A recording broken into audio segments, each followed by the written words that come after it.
대해서 별도의 공개 청구와 별도의 비공개 결정 거부 처분이 행해진 걸로 이해될 수 있기 때문이다. 이겁니다. 예, 그 다음 11번입니다. 모의고사 11번 들어가겠습니다. 예, 아래의 경우에 법원이 어느 시점에 존재하는 법령 상태와 사회 상태를 기준으로 위법성을 판단해야 될 것인가? 네, 법원 들어갔고요. 네, 위법성 판단 기준시네요. 네, 행정소송 쪽입니다. 네, 위법성 판단 기준시. 네, 근로자 갑은 지난 15년간 단 한 번의 징계를 받은 사실이 없으며 모범적이고 성실하게 근무를 해온 자이다. 보세요. 소송인데 지금 일반 근로자 등장을 했습니다. 무슨 소송이겠죠? 재심판정 취소송이겠죠. 재심판정 취소송입니다. 그럼 보는 순간 뭘 떠올려야 됩니까? 간판에 소세지하고 배추를 판다고 써있다는 걸 떠올려야 되겠죠. 간접적 판단 방식은 간접적 심리 방식은 소시 배추판에서 시가 바로 뭐다? 위법성 판단 기준시입니다. 기준시. 따라서 소위 대상이 되고 있는 그 재심 판정을 기준으로 보는 게 아니고요. 민사소송과 마찬가지로 사용자의 행위 시점을 기준으로 보게 된다. 이겁니다. 사용자의 행위 시점 기준으로 본다. 간판에 뭐 판다고요? 소세지하고 배추 판다고요? 거기서 소시지 시 이겁니다. 근로자네요. 그럼에도 A 회사로부터 성실히 근무하지 않았다는 이유로 징계 해고를 당했습니다.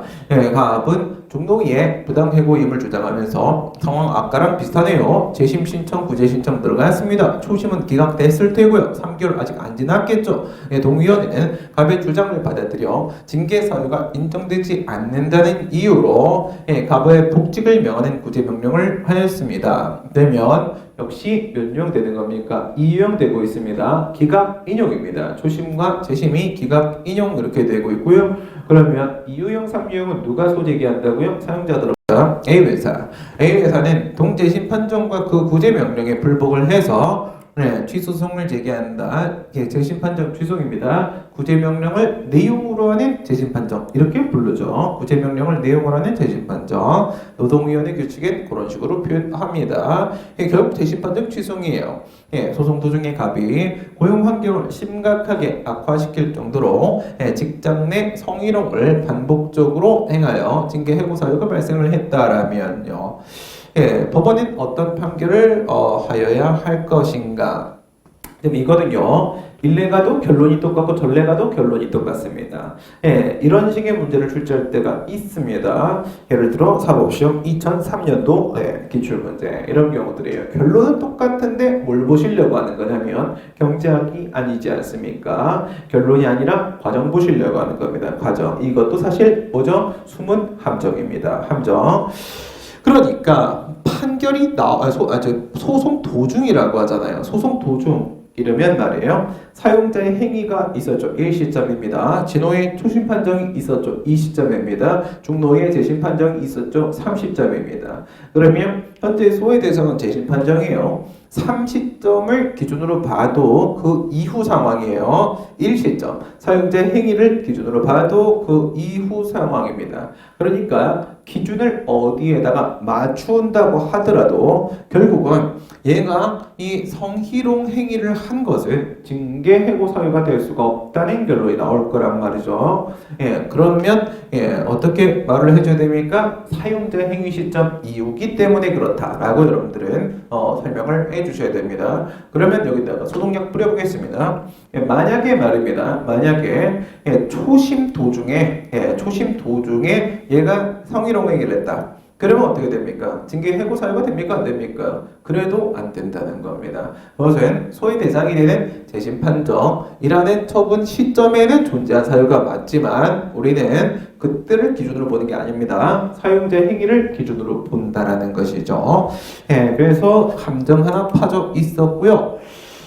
보겠습니다. 위법성 판단 기준시 노동권리 분쟁에 대한 행정적 구제 절차로 초심과 재심과 소송 얘기하는 것이죠. 쟁송의 대상이 되는 처분 등의 위법 또는 부당 여부를 판단하기 위해서 사용자의 행위를 실질적이고 궁극적인 심판 대상으로 삼는다. 판례 표현이죠. 뭘 가지고 본다고요? 재심에서는 초심 판정 기준으로 안 본다고요? 소송에서는 재심 판정 기준으로 안 본다고요? 뭘 기준으로 본다고요? 전부 매한가지라고요. 사용자 행위 가지고 본다고요. 사용자 행위를 실질적 궁극적 심판 대상으로 삼아서 얘를 직접 심사하고 그 다음에 재심 판정의 위법 여부는 이 결론을 적용시키는 대입시키는 요건 간접적으로만 판단하는 재심 판정은 간접적 심리 방식을 적용한다. 판례 입장이고요. 재심 판정의 취소에서 법원은 중노의 재심 판정 여기가 기준이 아니다. 간판에는 소세지를 판다. 시가 들어가 있다. 사용자 해고 처분 행위 시점의 사실 상태 기준으로 징계 사유의 존부를 판단해야 된다. 이를 기초로 재심 판정의 위법을 따져본다. 이게 판례표현이죠. 따져본다. 따라서 해고 처분 당시에 해고 사유가 없었으면 해고 잘못한 거죠. 법원은 근로자에 대해서 해고 처분이 부당 해고였다고 심리를 해야 되는 것이고 이게 부당 해고라는 것을 기준으로 해서 재심 판정의 위법 여부를 판단해야 되는 것이니까요. 부당해고라고 하게 되면요. 지금 원고 누구죠? 원고 사용자죠. 따라서 재심 판정은 제대로 나온 게 맞다. 기각 판결이 나올 겁니다. 설문 2번입니다. 갑이 관할행정청에 노동적 설립 신고를 했으나 관할행정청은 계속해서 아무런 응답을 하지 않고 있다. 무응답이죠. 부작위입니다. 부작위. 노동적 설립 신고는요. 여기에는 2조 4호 떠올리셔야겠죠. 2조 4호에 따르게 되면 내용적 심사를 필요로 하는 실질적 요건이 들어가 있기 때문에 이 신고는 수리를 위한 신고죠. 수리는 처분이죠. 아무런 응답. 그러면 처분에 대한 부작위 여파의 소송을 제기했다. 여기에도 전치주의가 적용됩니까? 아니죠. 같은 노조법이지만은 분호구제 신청 부분 같은 경우에는요. 거기는 재결주의 때문에 전치주의가 적용이 되죠. 그렇지만 노조 설립 부분은요. 분호랑 다릅니다. 얘는요. 전치주의 적용 안 됩니다. 얘는 바로 소재기 가능합니다. 다이렉트 들어가시고 소송 도중에 의리 신고증 교부를 거부한 경우에 법원은 어떤 판결을 내려야 될 것인가? 무슨 얘기입니까? 소도 중에 소송 계속 중에 거부 처분 나왔죠. 그렇죠. 거부 처분이 나왔습니다. 그러면 이렇게 나오고 중간에 소송 도중 이래 버리면 위법성 판단 기준 시 처분 사유 추가 변경 그리고 협의 소익 논점 들어간다고 했죠. 요번에 위법성 판단 기준 시네요. 이렇게 들어왔는데 이렇게 되면은 말이에요. 우리 이거 뭘로 알고 있습니까? 부작위 처분이 거부 처분으로 바뀌었으니까 처분 변경으로 인한 소변경이 가능할까? 이런 논점 아닐까? 라는 생각을 하죠. 그 이유가 뭔데요? 그냥 두면 각하될 거니까 그거 보라는 겁니다.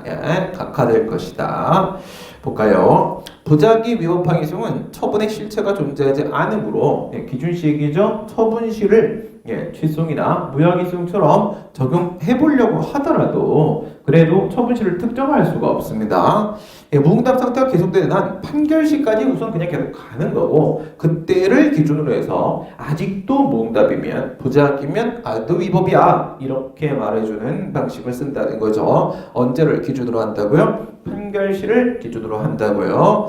따라서 소송 도중에 거부 처분이 나왔다고 한다면 그러면 얘는 뭐만 하는 거니까 응답만 유도하는 그런 보충적인 소송이니까 이미 목적 달성 상황이 되어버리는 거고요. 그러면 협의 수익이 없어서 각각 판결을 받게 될 것이다. 그러면 같이 한번 연결해 생각해 보시면요. 취소는 처분시죠. 부작위 판결승은요. 판결시라고 했죠. 그렇다면 무효항의 수소는요. 이거는 취소이랑 같이 가는 것이죠. 같이 가니까 걔도 역시 처분시입니다. 그래서 처분시 그리고 얘는 판결시 이렇게 되는 것이죠.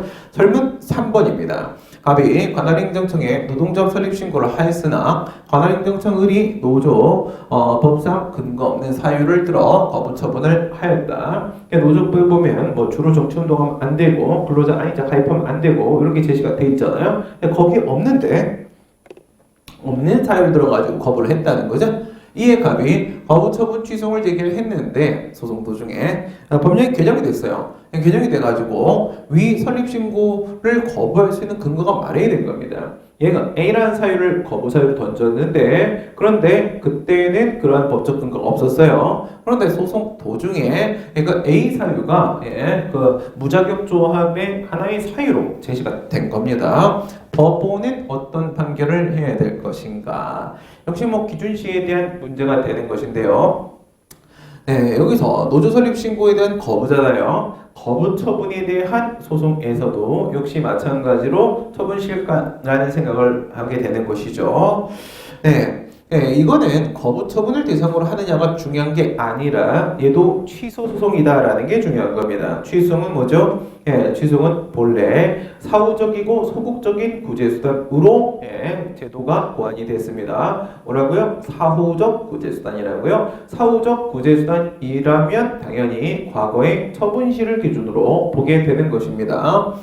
취소는 침익적 처분에 대한 소극적, 사후적, 소극적 구제수단으로 원래는 방어소송, 방어소송 목적으로 고안된 제도다. 근데 처분 당시에 객관적으로 존재한 법령상태, 사회상태 기준으로 봐서 잘못됐던 거면 그때로 소급해서 그냥 제거하는 거다. 왜? 사후적, 소극적 구제수단이니까. 이는 재처분 의무를 인정을 해서 거부처분 취소의 형태의 요구소송으로 일정하게 활용되고 있다. 무슨 말입니까? 의무이행 소송을 도입하고자 했었다가 84년도에 이를 포기하고 여기다가 재처분 의무를 그냥 장착해 놓은 거란 말이에요. 원래 이 목적으로 쓰는 물건이 아닌데, 요구소송 목적으로 쓰는 물건이 아닌데 이 재처분 의무 하나 싹 장착해 놓고 나서 오토바이야 라고 우기는 중입니다. 자전거에다가 모터 하나 딱 달고 이거 오토바이야 이런 느낌이거든. 하지만 이건 자전거입니다.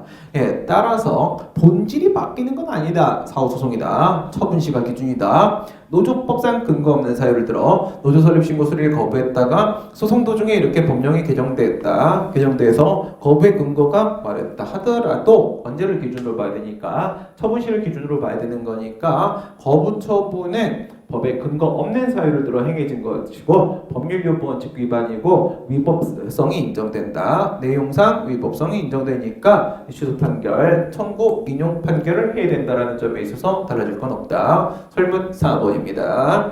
갑이 노동조합 및 노동관계조정법상 요 해설은 우리 노무사랑 카페에 전부 다 제가 올려놨으니까 설명을 듣고 나서는요, 이 노무사랑 카페 게시물 보시게 되면 짧게 이렇게 되어 있습니다. 그래서 전체적으로 여러분들이 쭉 정리를 좀 해주셔야 됩니다. 한눈으로 한 호흡으로 한번 쭉 확인을 해주셔야 됩니다.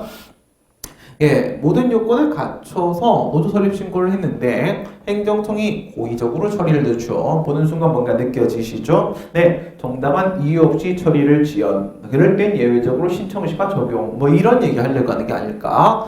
지연되면서 이 사이에 관계법령이 개정돼가지고 설립신고를 거부할 수 있는 근거가 마련이 되었다. 똑같은 문제 아니냐? 그럴 리가 없죠. 무슨 차이입니까? 앞에서는요, 거부 처분과 판결시, 처분시와 판결시 사이에 없던 게 마련이 된 거고요. 근거 법령이 개정된 거고요. 요번에는 신청시와 처분시 사이에 근거 법령이 개정이 된 겁니다. 설립 신고와 거부 처분 사이죠. 아까는 거부 처분과 판결시 사이입니다. 신청시와 처분시 사이인가, 처분시와 판결시 사이인가 비교하시고요. 이를 근거로 거부 처분을 했는데 이에 갑이 거부 처분 취소를 제기했다면 법원은 어떤 판결을 내려야 될 것인가? 네, 그렇습니다. 그러면 이거는 원칙은 우리가 일반적으로 알고 있는 대로 가보세요. 일반적으로 알고 있다고 하게 되면 처분이 나와야만 권리의무에 영향을 미치고 권리의무 관계가 성립이 되고 법률 관계가 완성이 되는 거니까 건축허가 신청 등을 생각해 보게 되면 허가 신청만 가지고 법률 관계가 완성되지는 않는다라는 거죠. 그럴 때 우리가 부진정 소급 적용으로서 원칙적으로 허용된다. 따라서 신청 시에 국법이 아니고 처분 시에 신법을 적용한다. 이렇게 정리하지 않습니까? 하지만 국법에 대한 국민의 신뢰가 상당할 때 그 예가 정당한 이유 없이 처리를 지원했을 때 이 상황이죠. 이 상황이니까 이제 신청시로 간다. 뭐 이런 결론이 나올 것 같다는 예상이 됩니다. 그러면 어떤 차이가 좀 있을까요? 일반적으로 신청시, 처분시 사이에 법령 개정이나 사정 변경이 이렇게 있다면 처분시에 가서 법률관계 완성되는 거니까 그때의 법령 상태, 사회 상태 가지고 보는 게 원칙되는 거고 정당한 이유 없이 처리를 지연했다라면 정상적인 상황이 아니니까 예외적으로 신청시를 기준으로 해서 정상적이었다면 나올 수 있는 처분 그렇게 봐줘야 될 건데 이렇게 보면 모든 요건을 갖춰서 노조 설립 신고를 했는데 고의적으로 처리를 지연했으면 정당한 이유 없는 처리 지연 확실하고 관계법령 개정돼서 거부의 근거 마련됐다면 이는 법원의 판단 대상에서 제외되어야 되는 것이고 언제를 기준으로 한다? 처분시를 기준으로 하면 안 되는 거고 예외적 상황이니까 법원은 거부처분 취소 판결을 해야 될 것이다. 신청시를 기준으로 해야 될 것이다. 신청시에는 법의 근거가 없었잖아요. 법의 근거 없었으니까 거부처분은요 법률요법 위반으로 위법 이렇게 했어야 된다. 이론적으로 이렇게 접근해도 맞아요. 맞는데 그런데 이 노조 설립 신고는 수리를 요하는 신고입니다. 그리고 그 수리는요 준법률 행위적 행정이잖아요. 특징 떠올리시고 준법률 행위라는 것은 법에 정해진 대로의 법적 효과가 발생하는 거 아닙니까? 그래서 법에 뭐라고 써있는지 봐야 돼요. 뭐라고 써있는지 봐야 되는데 노조법 12조 4항에 보니까 이런 말이 나오더라고요. 신고증을 3일 안에 교부하도록 하는데 요 신고증 교부가 바로 수리란 말이죠. 수리 받은 경우에는 이때부터 노조 설립, 이때부터 법내 노조로서 인정되는 효과가 발생하는 게 아니고 설립 신고서가 접수됐을 때 우리가 알고 있는 신청시죠. 그때부터 법적 효과가 발생해서 설립된 것으로 본다라고 규정을 하고 있지 않느냐. 그러니까 노조법은요. 이거 노조 설립 같은 경우에는 12조 4항 실정법을 가지고 봐도 신청시다. 이겁니다. 이런 얘기가 없어서도 신청시다. 이론적으로 이게 없어도 12조 4항이 없어도 그래도 신청시입니다. 그리고 거꾸로 가보세요. 이렇게 고의적으로 처리를 안 했어도